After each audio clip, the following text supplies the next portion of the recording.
आता माझी सर्व स्वप्न पूर्ण होणार. अरे वा, छानच की. अरे पण अमेरिका काय जे म्हणालास ते आहे तरी कुठं? म्हणजे काय आहे, अमेरिका म्हणजे खूप मोठा देश आहे. आज सकाळीच मला मेल आलाय, तिकडे नोकरीसाठी बोलवले आहे त्यांनी. चला, आता आम्हाला म्हातारा म्हातारीला अमेरिका पाहायला मिळणार म्हणायची. नाही बाबा, पहिल्यांदा आम्हाला तिकडे जावं लागेल. तिकडून जाऊन स्थिर जावं झालं की तुम्हाला तिकडे घेऊन जातो. मग आम्ही कोणासोबत राहायचं?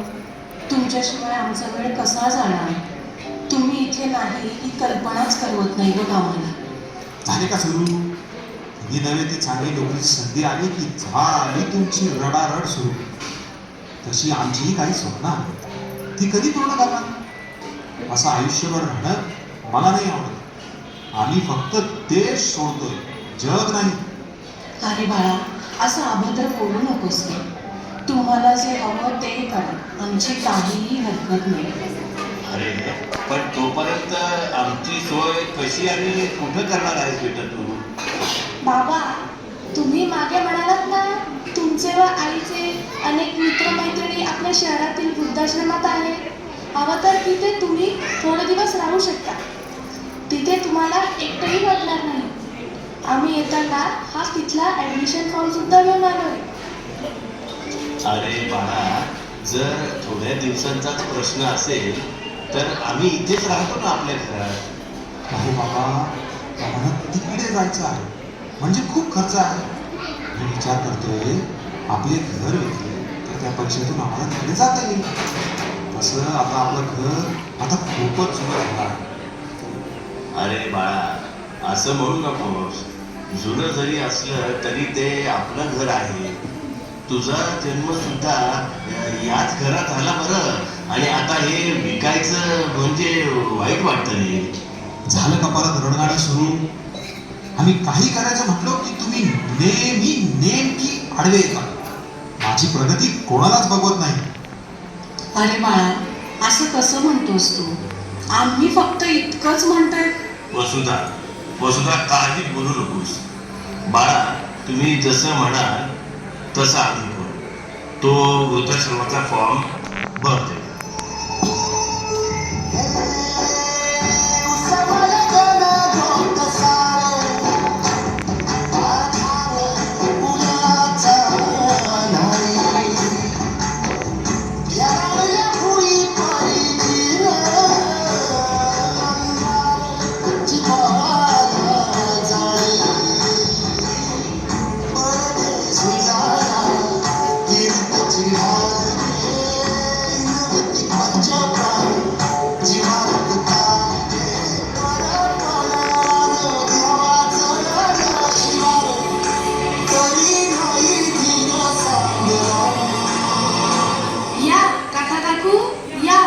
माझे नाव आनंदी.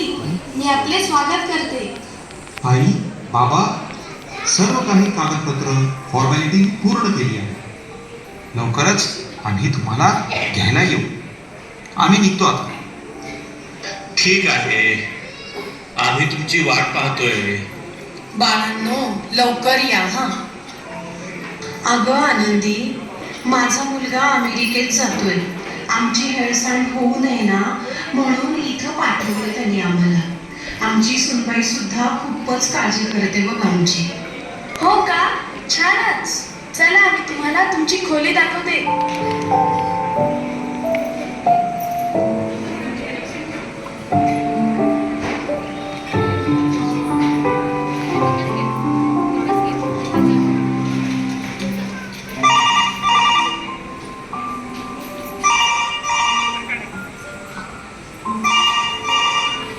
हॅलो, अरे बाळा, मी बोलतेय.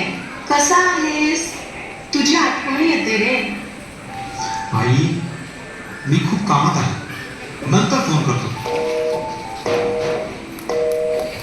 काय म्हणाल आपलं बाळ? अहो, तो मीटिंग मध्ये आहे, फोन करतो म्हणा.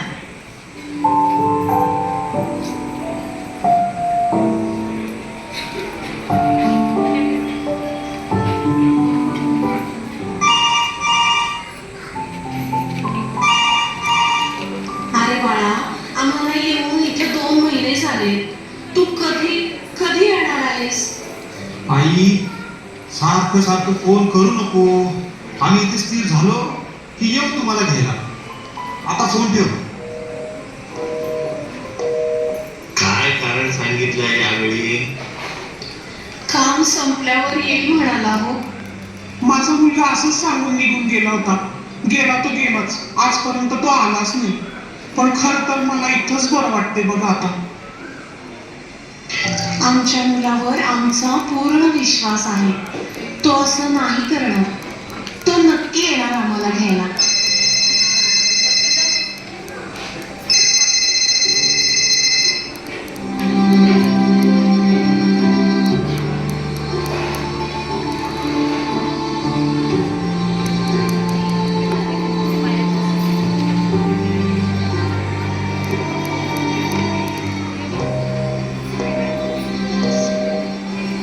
काका काकू, तुमच्या मुलाचा अपघात झालाय.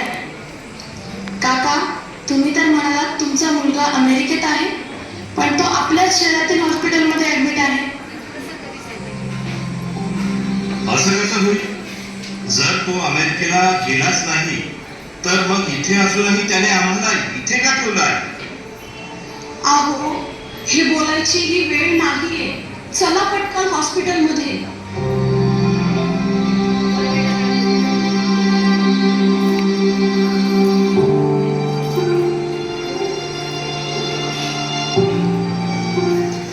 डॉक्टर, माझा मुलगा ठीक तर आहे ना? त्याला काय झालंय? तुमच्या मुलाचा अपघातामध्ये एक डोळा निकामी झाला आहे. लवकरात लवकर त्याला डोळा मिळायला हवा, नाहीतर तो कायमचा अंध होऊ शकतो. नाही डॉक्टर, तुम्ही माझा डोळा घ्या, पण माझ्या मुलाला मी असं नाही पाहू शकणार. तुम्ही पूर्ण विचार करून बोलत आहात ना? हो, मी त्याची आई आहे. मी त्याला या अवस्थेत नाही बघू शकत. पण डॉक्टर, एकच विनंती आहे. मी त्याला माझा डोळा दिला आहे हे त्याला समजता कामा नये. अगं वसुधा, तू हे काय बोलत आहेस? अहो, ते आपलं बाळ आहे. त्याची काळजी घेणं हेच तर आपलं कर्तव्य आहे ना. डॉक्टर साहेब, आम्ही इथे आलो होतो हे माझ्या मुलाला कळता कामा नये. ठीक आहे, हे सगळं फक्त एक आईच करू शकते.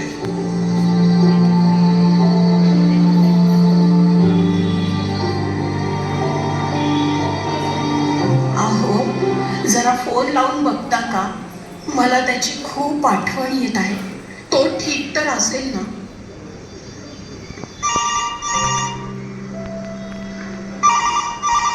हॅलो बाळा, कसा आहेस?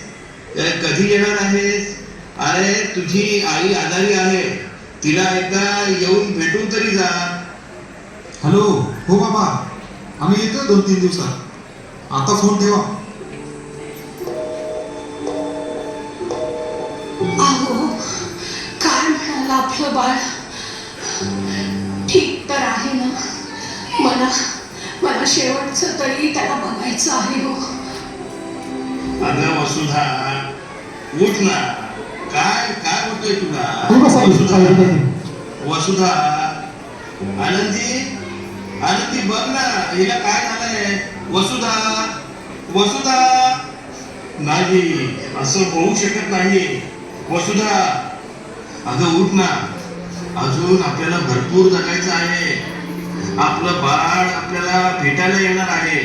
वसुधा, वसुधा, उठ वसुधा. असं एकटं सोडून जाऊ नकोस मला वसुधा.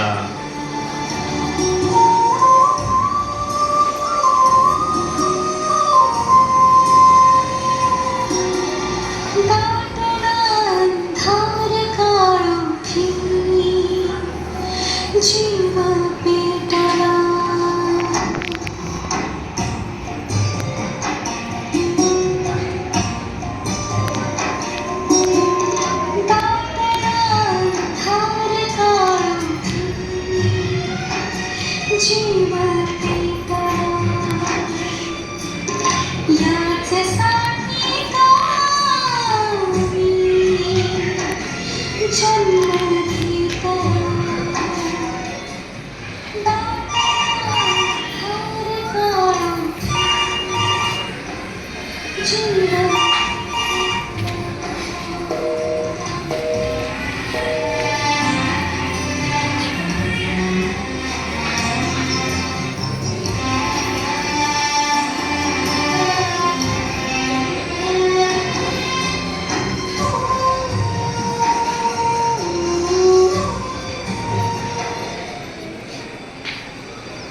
बाबा कसे आहात आणि आई कुठे आहे? लवकर आला रे पोरा. तिने केलेल्या उपकाराची परतफेड करायला आलास का? अहो बाबा, ते आम्ही वृद्धाश्रमाची फी भरायला आलो होतो. आणि असं टोचून का बोलताय? कोणत्या उपकाराची परतफेड? बरोबर, उपकार नाही, कर्तव्य केलं. तिनं तुला जन्म दिला, तुला मोठं केलं. इतकंच नाही तर तुला दुसरं आयुष्य दिलं. अरे तिच्यामुळे तू परत एकदा ही सृष्टी पाहत आहेस. काय बोलत आहात तुम्ही?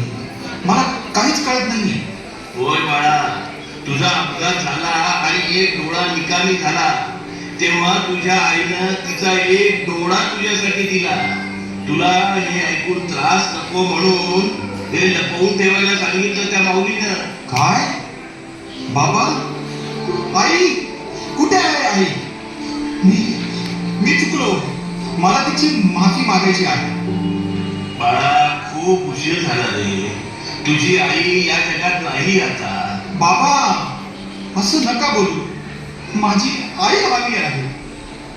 बाळा, तुला तुझी आई मिळणे आता शक्य नाही, पण तिची एक शेवटची इच्छा आहे. ही चिठ्ठी तू वाचावीस.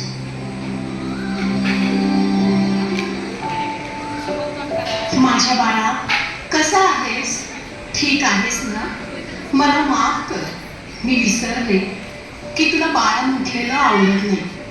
पण मी तरी काय करू, मला सवय आहे तुला बाळा म्हणायची. आपलं मूल किती का मोठं होईना, ते आपल्या आई वडिलांसाठी नेहमी लहानच असतं, नाही का? तुझी खूप आठवण येत होती. कधी कधी असा विचार करते की तू मोठा झाला नसतास ना तर किती बरं झालं असतं. पण परत वाटतं की मी किती स्वार्थी आहे तुझ्या प्रेमापोटी असं वेड्यासारखा विचार करणारे. आयुष्य किती लहान असतं रे. काळ कसा निघून जातो ते समजतच नाही. तुझं लहानपण सांभाळण्यात आम्ही स्वतःचं सर्व काही विसरून गेलो. तुला वाढवलं, शिकवलं, मोठं केलं. तू आता खरंच मोठा झालास, समजूतदार बनलास आणि शिकण्यासाठी बाहेर निघून गेलास. अरे, आता कुठं आपण एकत्र राहायला लागलो होतो. इतक्यात अमेरिकेत नोकरीसाठी जायचं खोटं कारण सांगून तुम्ही आम्हाला वृद्धाश्रमात सोडून निघून गेलात. असं तुम्ही करण्याचं काय कारण असेल हे विचारायला मी कदाचित नसेलही, पण या प्रश्नाचं उत्तर मला शेवटपर्यंत मिळालं नाही. बाळा, आम्ही इथे एकाच आशेवर राहिलो की तू नक्की परत येशील. आज तुम्हा दोघांकडे सर्व काही असेल, पण या आनंदात तुमच्या आई बाबांना सहभागी करण्याची तुझी इच्छा का झाली नाही हाच प्रश्न मला पडला होता. आज तू परत आलास खरा, पण थोडासा उशीरच केला. बाळा, तू आम्हाला कधीच भेटायला आला नाहीस, स्वतःहून फोनही कधी केला नाहीस. आम्हाला दुसरं काहीही नको होतं रे, फक्त तुम्ही हवे होता. मी गेल्यानंतर तुझे बाबा एकटे पडणार. तू मला भेटायला नाही आलास, किमान माझ्या नंतर तुझ्या बाबांना तरी भेटायला नियमितपणे येत जा. त्यांची काळजी घे. तुला आणि सुनबाईला खूप खूप आशीर्वाद. खूप मोठा हो. तुझी चाल. आई, मला माफ कर. आम्हाला आई बाबा ओझं वाटू लागले म्हणून आम्ही त्यांना वृद्धाश्रमात सोडलं. पण मला आज समजलं की आई बाबांचं असणं काय असतं. आज मी खऱ्या अर्थाने भिकारी झालो. कारण स्वामी तिन्ही जगाचा, आई विना भिकारी.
मुलांना चांगलं शिक्षण देणाऱ्या आई वडिलांची की एका ठराविक वर्षानंतर आई वडील म्हणजे ओझं वाटणाऱ्या मुलांची?